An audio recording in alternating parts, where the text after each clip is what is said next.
podcast you've been looking for all along. Step into the life of urban exploration with guests from around the world. Welcome to No Tracers. Welcome back to the No Tracers podcast. I'm your host, Kay, just the letter K. I'm also known as no.tracers on Instagram and no tracers on TikTok. This week on the podcast, I'm speaking with Abandoned Ontario about how she got into exploring, what it's been like to moderate the Abandoned Horrors page, and some of her scariest experiences going into abandoned buildings.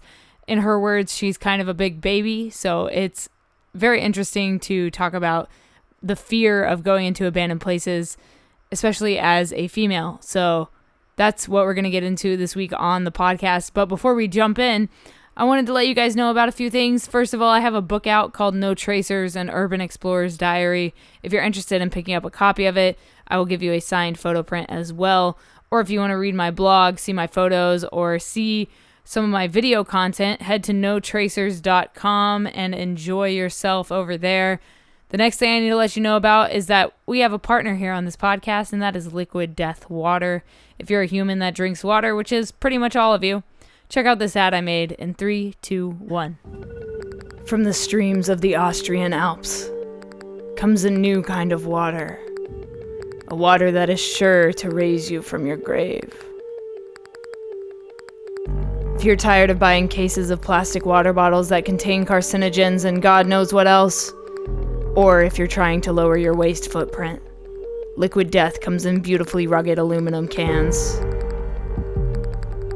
Murder your thirst with a can of Liquid Death. Check the link in the description and use code JustTheLetterK at checkout for 10% off your order.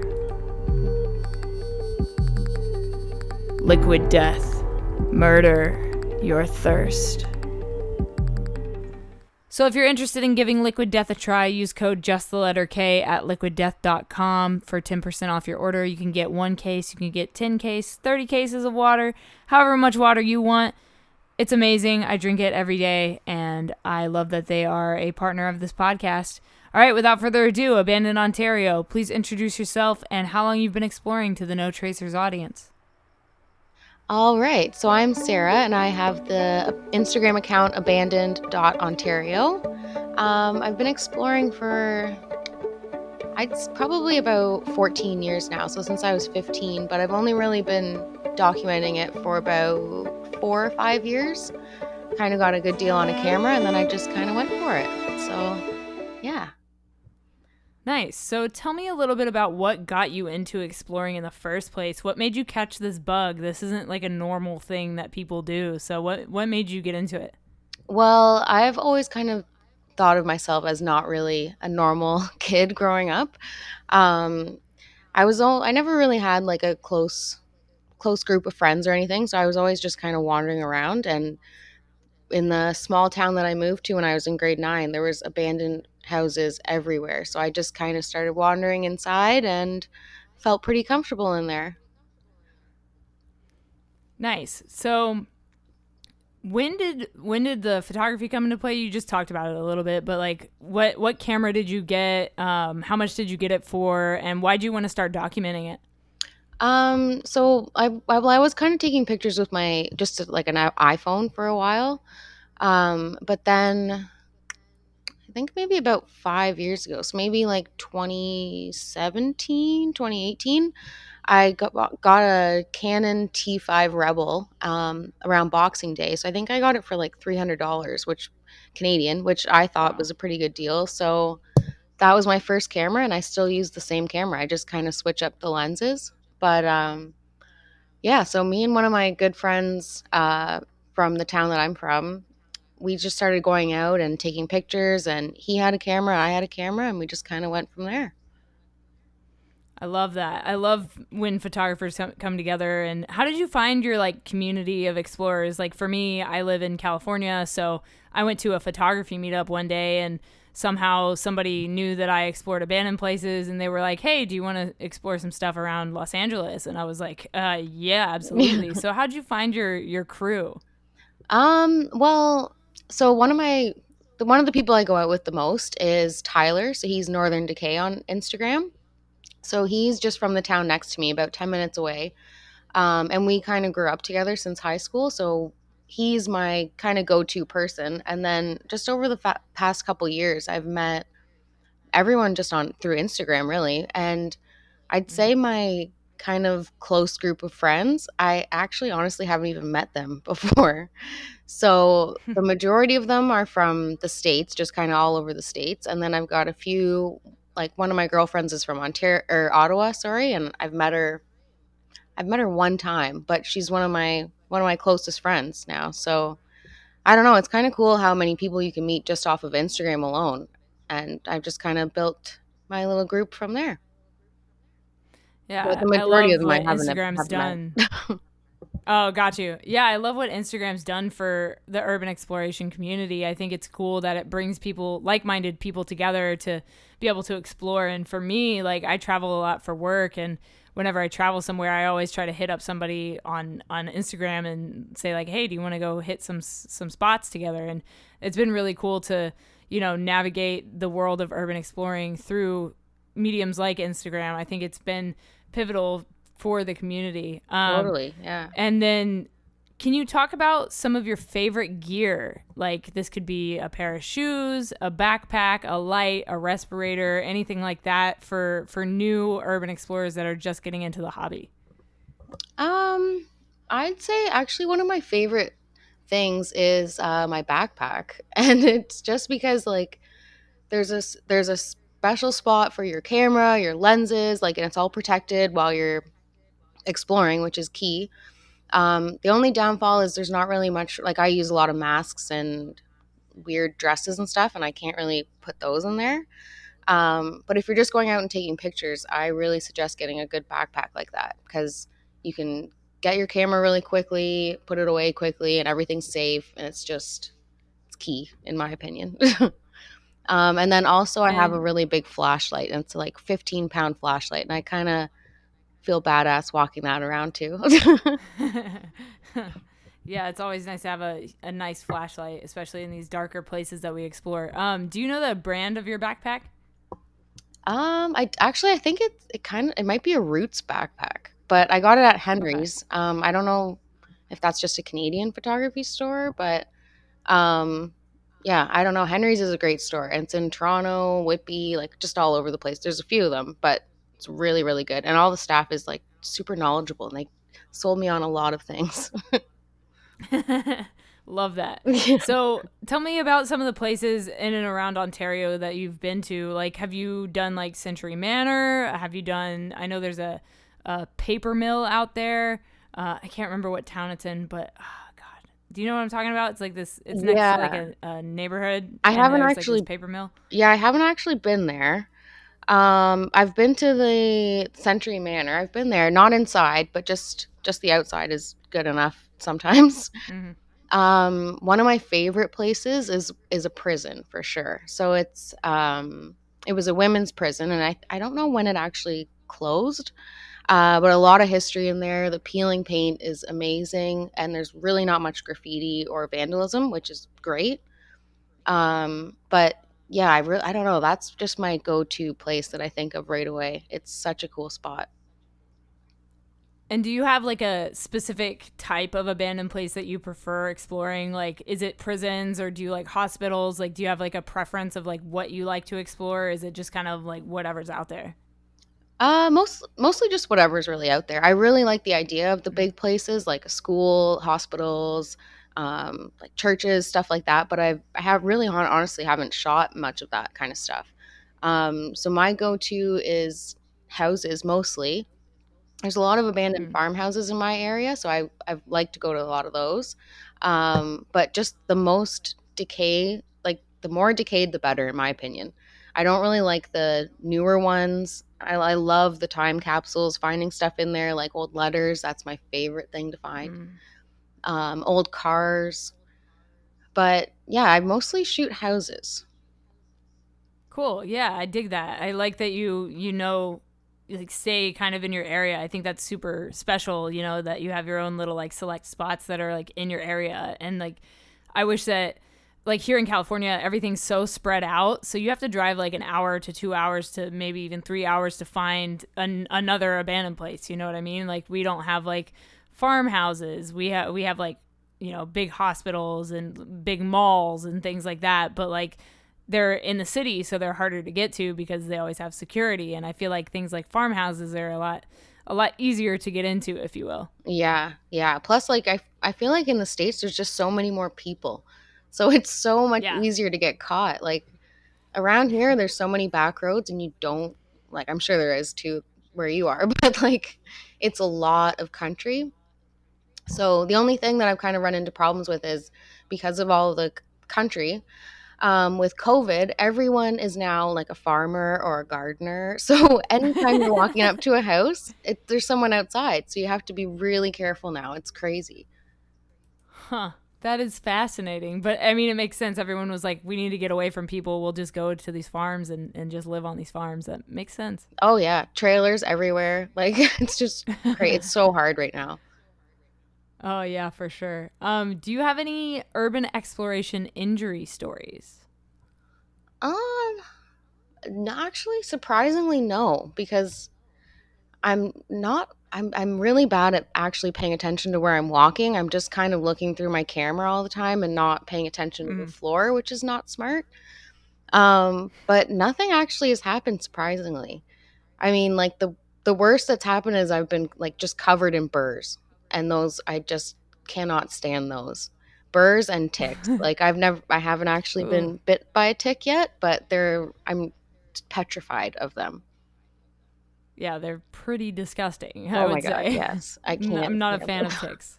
No, Oof. Plus, they come with like Lyme disease and like all these like bad diseases. stuff. Ugh. Not Not a for fan. me. Not a fan. No. Um, can you talk more about the mentality of urban explorers? Like, what is it that makes you continue to do this? You know, like I said at the beginning, like this isn't a normal hobby to get into. So, can you talk more about like the mentality of an urban explorer and why we do this kind of thing? Like, what do you get out of it? Well, I personally really like the adrenaline rush. It gives when I'm walking up to a house or just exploring a house in general. I love the history behind all the houses, especially if you can find something left from the old owner. I love that when you can see a little bit into their life. Um, but I don't know, it's a really hard hobby if I'm being honest. I find that I take a lot of breaks because my anxiety gets a little bit too much sometimes, and I need to take a step back and just kind of relax on social media for a little bit because sometimes it is a little bit much. It's Mm. really hard to like if you find a house that not many people have been to, sometimes there's just a little bit of drama that goes along with it, and Yeah. that's the part that I don't really like. But Yeah. I mean, Definitely. that's with every hobby though, so what can you do, right? For sure. For sure. And I've noticed like, and I've talked about this before on the podcast for people listening, but I've noticed that the Facebook groups are like so dramatic. There's so Oh much drama in yeah. these Facebook groups. Yeah. It's crazy. And people are always like, "Oh, well, this isn't you're not supposed to be trespassing." Well, yeah, I get that, but like I'm still doing it. Sorry. Yeah, here we are. Yeah, like as long as you're not doing anything, you're not taking anything, you're not vandalizing, like Yeah, I don't know. I feel like it's okay. for sure. And can you tell me about your scariest exploration? Ooh. For some reason I always think back to like one of my first houses that I ever explored in the little town that I'm from. And I don't even remember who I was with. I think I was maybe 15 or 16, and we were just driving around and we found this abandoned house and we are like, oh well, let's go take a look, like whatever, just harmless.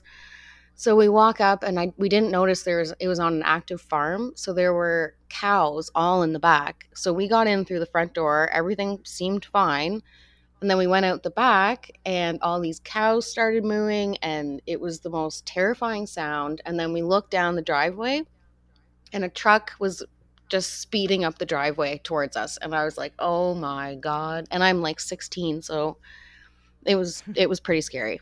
But I don't know. Now that kind of stuff doesn't really bother me because I just explain what I'm doing, and sometimes I give them a business card, and that's about it, and I move Mm-hmm. on. But Yeah, I've when you're definitely given 16, a it's scary. couple. Yeah, yeah.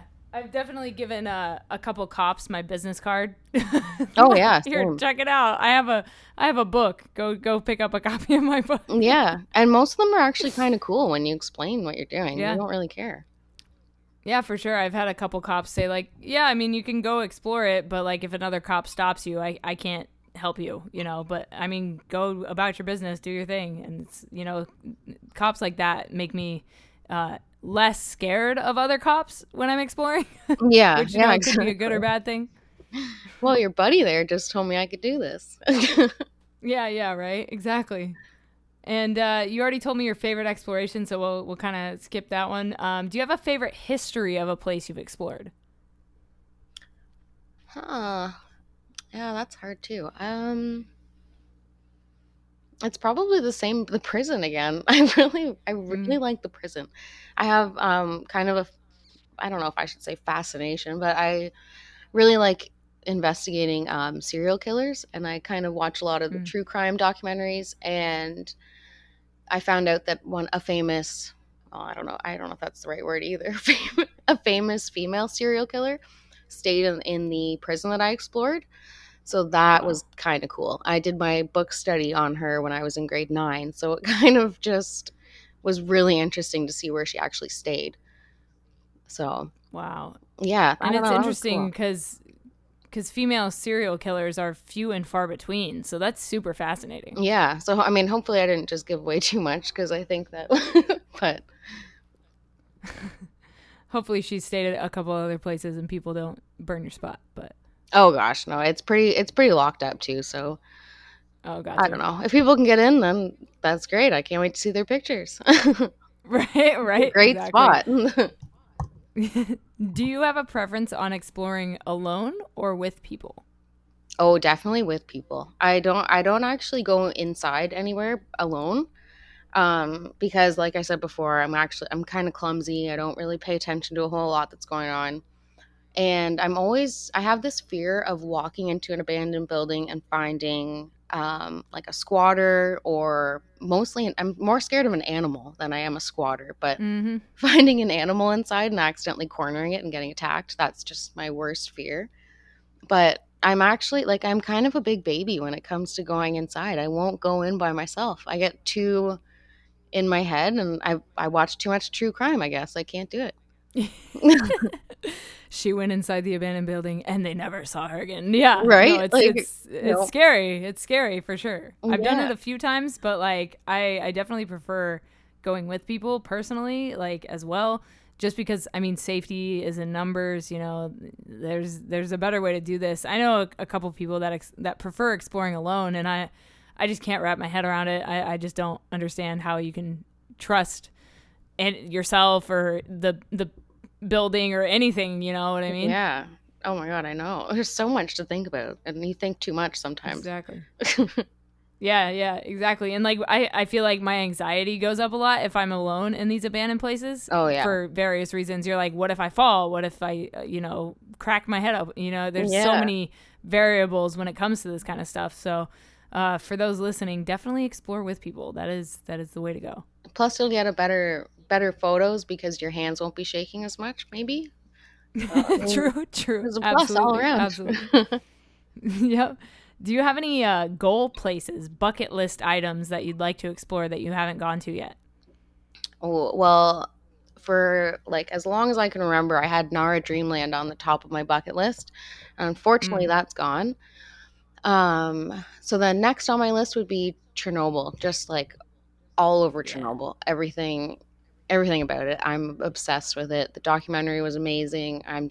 Yes. Oh, I can't stop thinking about that place. And there's a couple people that I know have been there, and Mm, it just makes me so jealous. Like I have to get there. So that's probably going to be top on my bucket list. But more realistically, well, that's realistic, I guess, going to Chernobyl. But more realistically, just kind of back or not backpacking, just traveling all around the states would be amazing. Meeting up with all the people mm, I've met on Instagram, seeing all the really big, cool places you guys have. You seem to have just so much more of everything than we do, Yeah, I but feel it's like so especially far. on the East Coast, we have a ton of stuff out there, like a lot of old asylums, old churches, and when you come out here out west, it's like we've got like water parks and like some malls and like a couple things here and there, but I just feel like over east there's it because it's just been around longer, you know, so I feel Hmm. like they have more to explore and it's almost I feel easier to find places on the East Coast because there's more of them, you know. Yeah, like I can just go around Google Earth just looking around, and I just find a handful of places. It's Yeah, insane. absolutely. Absolutely. If you could live in one place you've explored for 1 week, which place would it be? Oh, so there's this house. It's also really close to me too. I go like, well, I drive past it almost every single day, and I check up on it all the time. But it's an empty house. There's nothing left inside. Actually, there might be like a chair left inside. There's really nothing though. But it's got the weirdest color scheme and the weirdest layout. And I always call it the Donaldson dollhouse. But most of my like creepy photos that I do in that house because I've never been in trouble there. You can spend just hours in there. There's so many rooms and perfect lighting. Like the windows are just wide open. It's amazing. So I would probably live there. And I know there's some people that actually have lived there. I think they had a trailer in the back, so they might have lived in the trailer, but we met them one time and they gave us a tour of the house and we just pretended like we've never been before. But yeah, I don't know. That's my favorite house. I love that house. And it's just like an old Nice. brick farmhouse. Oh, cool. That's awesome. Yeah. And can you talk about moderating abandoned horrors? Why did you want to get involved with them? How did you get involved with them? And tell me a little bit more about what it's like to moderate a feature page. I think I've been a moderator on there for almost a year now, actually. So I started I th- I think it just started from me talking to Landon. So Landon and Jenna, I was talking to them a lot a couple years ago, and then also I've never met them either, but I really like them. I talk to them quite often. Um, and they just one day asked me if I wanted to be a moderator on the page, and I thought, well, that sounds kind of fun. So I actually moderate every Saturday for that page. So today's my day. So I did my 3 posts for the day already, but yeah, I don't know. It's really brought me to so many more really interesting pages that I would never have found if it wasn't for abandoned horrors. So I just love their page, and I love all the other moderators for the page now. I think there's maybe 5 of us, Hmm. but I don't know. They're all super talented and really really nice, and I just haven't met any of them yet. So hopefully one day soon I'll get there. Yes. I want to do like a big post COVID urban exploration meetup kind of thing, like just travel around and just meet all these people that, I've met on Instagram. I think it would be like if I did like a tour of like America and Canada and then go over to Europe. It would be so sick. Oh yeah, and there's just like, and I can think of like 15 artists right away that you should do like hang out with for that because that would be really, really good. Just a big documentary or something, every single state and a Yeah. couple of photographers or something from each state. Oh, that'd be Yeah. so cool. Yeah, definitely. And I like I said earlier, I've got a book out and I'm working on my second book this year and next year, and like just to be able to travel around and explore with other people would be just a really cool way to construct that second book that I'm working on. So, and I've always wanted to do an urban exploration documentary, it's That'd be cuz awesome. I film all the stuff I go into. So I mean, I could effectively already make a documentary that is like 2 hours long, but I do definitely want to feature local photographers more. So yeah, that's a great idea, and Yeah. hopefully we can make that happen. That would be super super sick. Oh yeah, I'd be so down for that too. And like it's always interesting to me when you go to the same spot with like 3 or 4 different photographers or even just one Mm, other photographer and then looking at your photos back. Like another yeah, photographer will come up with something and you're like, I never even saw that. Or just a completely different perspective you would have never thought of. And it's just crazy to see the difference in 2 different people shooting the exact same house. It's crazy. yeah. It's so fascinating the way we all see things differently and photograph things differently. Mm-hmm. And then my last question for you is, what is something you know now that you wish you knew when you started exploring? I wish I knew not to trust people as easily, I guess. In the beginning, I just kind of, I don't know, I didn't actually give anyone locations, I guess, but I was just, I don't know, I never thought anyone would do anything wrong at these abandoned places. And then you see like the amount of graffiti, people stealing things, people lighting buildings on fire, like just, I don't know. So maybe I wish that I didn't make the locations as obvious in the beginning, like being more aware of street numbers, street signs, street numbers, like stuff like that. I kind Yeah. of wish I'd pay more attention to that in the beginning. Now I take that more into consideration. I don't want people to know so easily where I'm shooting. Yeah, I agree. We want to keep our spots more protected, if you will, from people like that. And there's an explorer named Hi, I'm Zach, and he makes a lot of TikTok videos about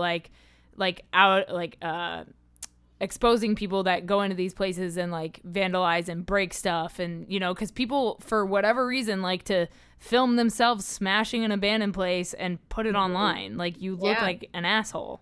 Oh yeah, I talked to Zach actually on TikTok. That's funny you said that.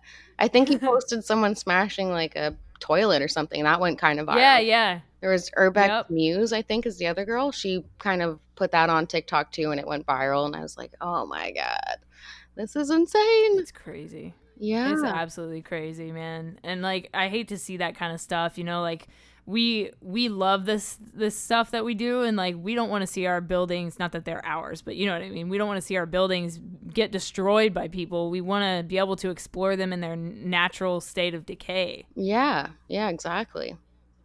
And I like the peeling paint. I don't like you setting it on fire to get peeling paint. Right. Like, Right. just let it happen Exactly. naturally, please. Yes. It's much nicer All to right. photograph. Yeah, true. All right. So if people want to continue following your journey, where can they find you online? Drop your social media one more time for me.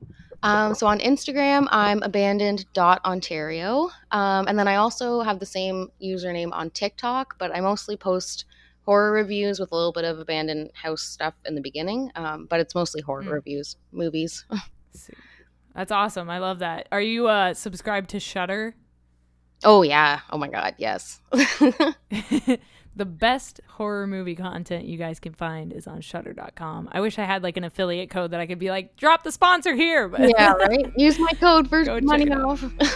Right, exactly. For a free month trial. I'll see if I can get that. I'll see if I can get a Shudder affiliate before I post this podcast, and we'll try to get a little sponsor post in here. But yeah, thank you for coming on No Tracers and sharing your stories with the audience. Thank you so much for having me. It was awesome.